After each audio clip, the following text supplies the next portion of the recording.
we have a question from Anjana.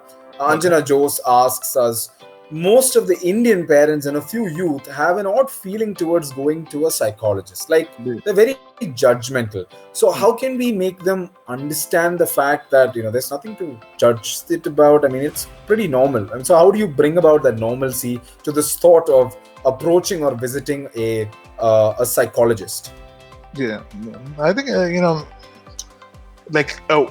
when we are talking about it now, not going to a doctor when you have a medical issue or an illness or something is a really stupid idea, right? But then not going to doctor was something that a few generations before people actually considered, because doctor was this unfamiliar, this very so confusing figure who deals with stuff and all. So I think with time and with education, when people understand that mental health issues are things that should be considered, with importance, and things that need professional support, then this stigma will slowly get erased. So what we can do is we can educate, our close ones about mental health issues and mental health disorders, and how important it is that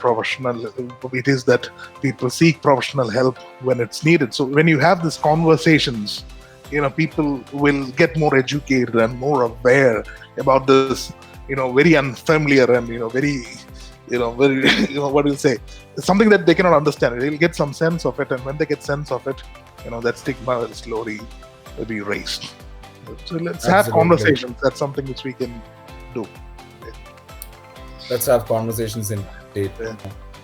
Probably open up the avenue of conversations. I think it is through more honest and open conversations that you can probably bring about a more normal approach or a normal perspective to actually consulting or visiting a psychologist. Because I don't think anybody who would even look at a profile picture of Geo P George here would be apprehensive about talking to him or visiting him. So yeah, guys, that's personal. So but then, this is marketing opportunity for Third Space. I was thinking, maybe in Jesus youth circles, in prayer groups, in family gatherings, or within friends, and in churches and youth groups and stuff and all, we should start actively discussing about these things, so that it becomes more familiar. Once it's familiar, it's not scary, right? Otherwise it's scary, right? Most of our Malayalam movies in the olden times have portrayed psychologists, like scary, dubious creatures, with red lightings and stuff, who makes you sleep and stuff, So we should be more familiar.